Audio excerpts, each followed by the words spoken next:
Hi, friends. I'm Emily Lay, and you're listening to the Simplified Podcast. If you want to let go of perfection so you can enjoy this season in your own way, then welcome. I'm so glad you're here. Every week, I invite you to slow down and join me to explore practical ways to organize and automate the complicated parts of life so you can focus on what truly matters most. If you're still looking for a last-minute gift for a friend or mom or mother-in-law, you can still pick up a Simplified gift card. Print it out and tuck it into a mug filled with peppermint Hershey Kisses, or send it right to her email and tell her some of your favorite Simplified products you think she'll love. Go ahead and check it off your list. You can get a Simplified gift card right now at emilylay.com. I have a confession to make. This is an episode I wish we never had a need for. To be honest, I don't quite know how to start this one, because when I think about what we're going to talk about today, I feel like my body is taking in a breath and just holding it there. It's almost like it wants to suspend time for a moment longer, because what we're going to talk about today is hard. And if I just keep my air inside, kind of suspended between moments, I won't have to dive into this subject quite yet. Because I know whatever I'm going to say here is just not enough. There's nothing I can say to you today that can make any loss you're feeling right now during the quote-unquote most wonderful time of the year any better. I love the community we've built here together. I love talking with each of you about your joys and your big wins. But I consider it one of my biggest privileges to listen as you pour your heart out about what's going on in your life, the stuff you never wish was part of your story. I've been hearing this question from many of you lately. What if the holidays aren't always happy? And here's my second confession of the day. I don't know how to answer that question. I don't talk about this to be a downer. Lord knows we've had our share of that. I talk about it because that feeling of being sad in a world that's telling us to be so happy is real for many of us. I love a good Pixar movie, don't you? One of my favorites is Inside Out. More than any other movie I've seen, it helps me understand the complexity of emotions and how they interact with our memories. There's something from Inside Out that's been on my mind lately. When the movie starts out, the character Riley is a tween girl, and her memories are stored inside her brain with a color that reflects the emotion she was feeling during that memory. Usually, it's either solid gold for joy or solid blue for sadness. Very straightforward. But by the end of the movie, Riley has started to go through adolescence. Her body's changing the way she processes emotions because she's starting to realize she can experience more than one emotion at a time. Her moments of joy, while still being very happy, can be tinged with a little bit of sadness. As she learns how to deal with those tougher, more complex moments, you can see her memories begin to fuse colors so that golden joy and blue sadness are mingled together in the same space. As you and I get older, I think the holidays become a bit tinged with gold and blue too. I know this isn't the case with every kid, but growing up, I had the most wonderful holidays with my family. My parents made an extra effort to give my brother Brett and I some holiday traditions we still carry on today. We always had snack dinner on Christmas Eve and gifts under the tree on Christmas morning. We would go to my grandmother's house and spend time with our extended family over there, having a great big breakfast and exchanging gifts. It was always a special time for our family. And it's still a special time for our family. Now we have kids to share the holidays with who are making their own golden memories of our time together. As their mom, I love giving that to them. Traditions and rituals are important to me. I think they give us a moment to pause and reflect on where we are, where we've been, and where we're going. This time of year has always been like that for me. Even when we're celebrating the holiday in front of us, it's hard not to think back to all the other Christmases I've had before and how much has changed over time. Sometimes I ache to go back. I wish I could flip the calendar backward and pick whichever year I wanted and see who I used to be and be with everyone who used to make up my life. Sometimes I wish I could go back to a time where everything felt a little less complicated and maybe a bit more sure and safe, where grandpas still sat in their easy chairs and slipped you some peppermint bark on the sly, when beloved childhood pets were around to see their stockings filled with treats to the brim. When moms and dads and aunts and uncles sat around drinking cider and laughed and talked about the good old days while you peeked at them from a darkened staircase, hoping they won't see that you're out of bed. When all you had to worry about was making sure your letter to Santa got in the mailbox on time, so he would maybe, just maybe, give you that easy bake oven you so desperately wanted. It's not something I think about all the time, but I wish for it every so often. And not those sweet childhood moments, but different snatches of holiday memories over the years, different moments of my past. It feels so hard to think about sometimes because it's impossible to get back. Maybe you're missing a person you used to have. Maybe you're missing the person you used to be. If you find yourself desperately wishing you could go back this year, I have to tell you something. I'm sorry. I know what it feels like to long for something that isn't possible. I know what it feels like to have that twinge poking at you, reminding you that this moment isn't the one you wanted to be in. It's a hard feeling to hold in your hands. I know you don't want to. It's heavy. And I know sometimes you'd rather just chuck it as far away as possible so that you could just run the other direction. Have you ever been on a long hike where you had to carry a pack along the way?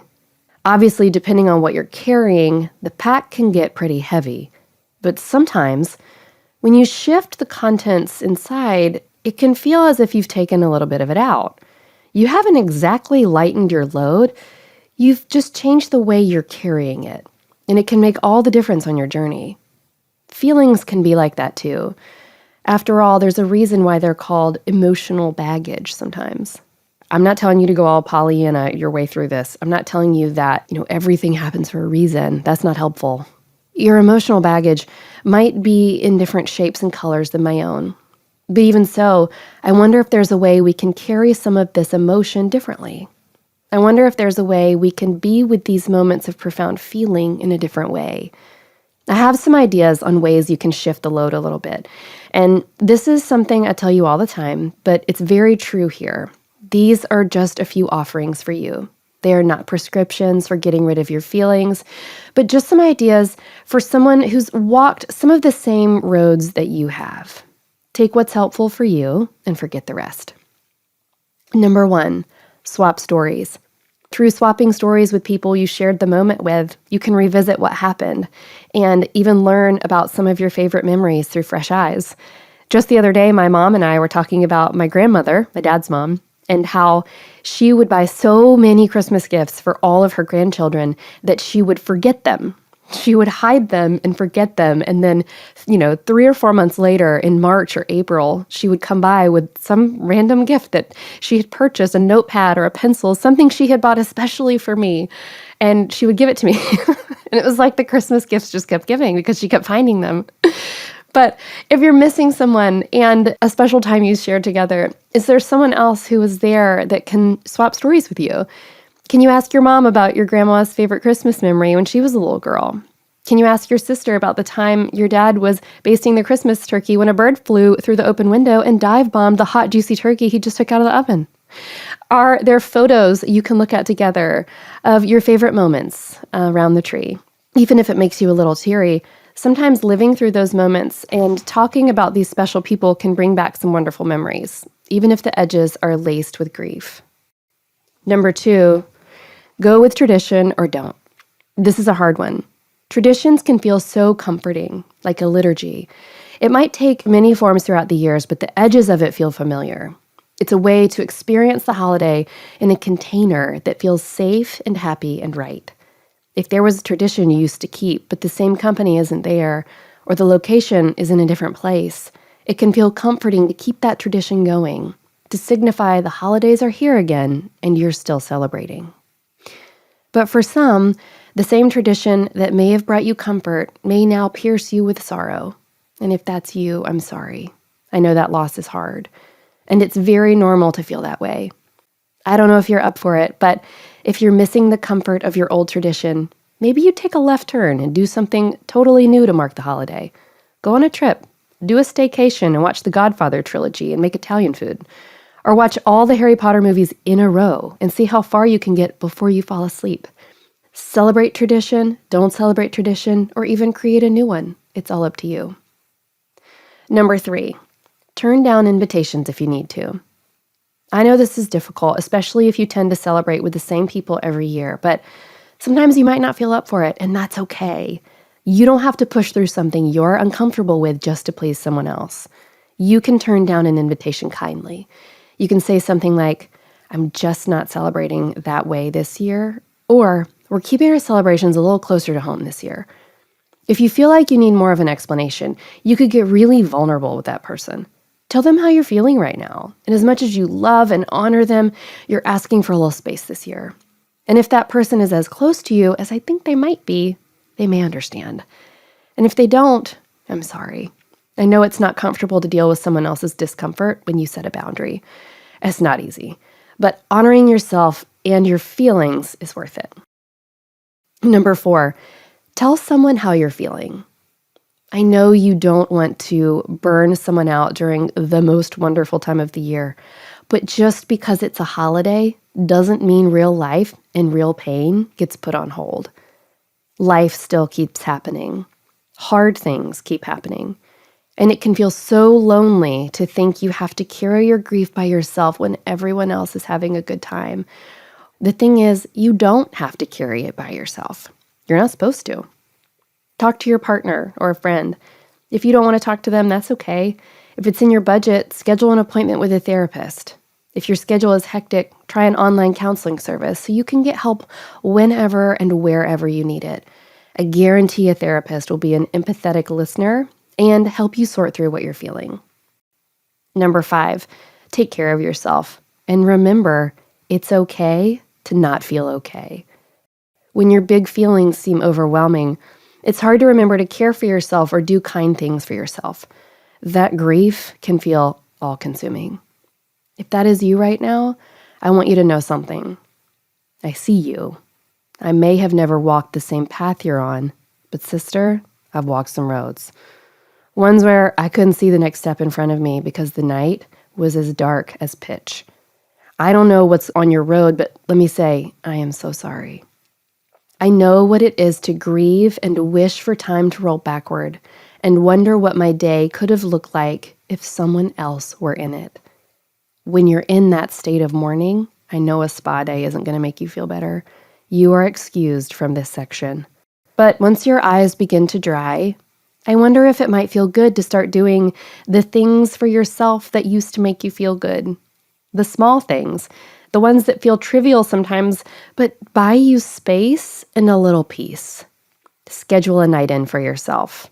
Make peace with putting presents in gift bags so you can watch a movie and paint your nails red and green with sparkles. Order a peppermint mocha at Starbucks just because you can. Ask your partner to watch the kids so you can drive to your mom's house, give her a hug, and cry. Make a huge pot of lemon, chicken, potato soup. Brie McCoy makes a good one, FYI. Brew a hot cup of spiced tea and read a book. Send your sister a stupid reel or TikTok. Go for a run. Do some yoga. Feel your muscles burn and your breath pick up.